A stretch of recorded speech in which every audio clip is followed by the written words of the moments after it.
আসসালামু আলাইকুম। আমরা আছি স্পোর্ট ক্লাব থেকে, শ্যাডোল স্পোর্ট ক্লাব থেকে। এই জায়গাটাতে আসতে আপনাকে উইটনি মার্কেট থেকে 10 মিনিট সময় লাগতে পারে, আর যদি আপনি শ্যাডোল স্টেশন থেকে আসেন তাহলে আপনার লাগবে 5 মিনিট। সো আমাদের সাথে এখন এক বড় ভাই আছেন, তো বড় ভাইকে আমরা কিছু আমরা এখন ভাইয়ের সাথে কথা বলি। ভাই মন্তব্য, প্রথম ভাইয়ের কাছে যে কোশ্চেনটা আমার আছে সেটা হলো, আপনি এখানে কতদিন যাবত খেলতে আসেন? আসসালামু আলাইকুম ভাই, আমি এখানে মূলত 3 সপ্তাহ 4 সপ্তাহ থেকে খেলি, আর এই তো এটা চলতেছে। আপনি এই দেশে মানে যখন আসছেন তখন থেকে কি এই ক্লাব সম্পর্কে কি কোনো আইডিয়া ছিল? না, অ্যাকচুয়ালি আমি দেশে অনেক খেলতাম, ক্রিকেট খেলতাম বা আমি ক্রিকেট লাভার অ্যাকচুয়ালি।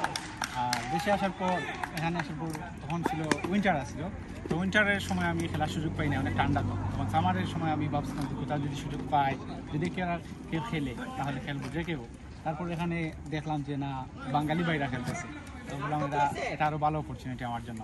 তো ওনাদের সাথে পরিচয় হলো ফেসবুকের মাধ্যমে, তো তারপর থেকে সবাই এখানে এড হয়ে হোয়াটসঅ্যাপ গ্রুপে এখানে এসে খেলতেছি। আসলে যেভাবে আপনি বলেছেন আপনি খেলাধুলার প্রতি অনেক ইন্টারেস্ট, তো আপনাকে যদি জিজ্ঞেস করা হয় এখানে সবচেয়ে ভালো কে খেলে আপনার মতে, আপনি কি মনে করেন? না, একজনকে স্পেসিফিকভাবে আমি বলতে পারবো না, অনেকজন আছে খেলে, ভালো খেলে। জি, অনেকজন আছে, শাওন ভাই আছে, তারপরে আসিফ ভাই আছে, অনেক আছে ভালো খেলে, ভালো বল করে, কেউ আছে ভালো বোলিং করে, কেউ আছে ভালো ব্যাটিং করে, কেউ অলরাউন্ডার, অনেক আছে। So much.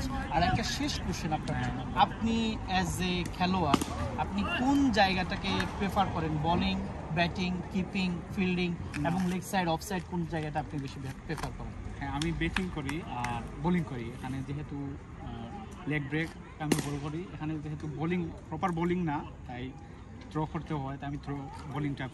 সুন্দর একটা মুহূর্ত আমাদের সাথে শেয়ার করার জন্য অসংখ্য ধন্যবাদ। Thank you.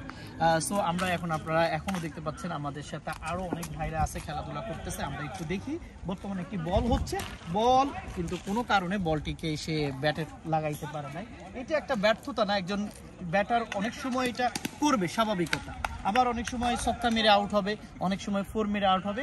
আমি একটু ডিসক্রাইব করি। এখানে খেলার সিস্টেমটা হলো, এই যে পুরো নেটটা দেখতেছেন, এই পুরো নেটে যদি উড়ে বল লাগে এটা হলো আউট। সেজন্য আমাদের বাংলাদেশি যে খেলোয়াড়রা খেলাধুলা করে তারা কেউ ছক্কা মারতে পারে না, ছক্কা মারতে গেলে আউট হয়।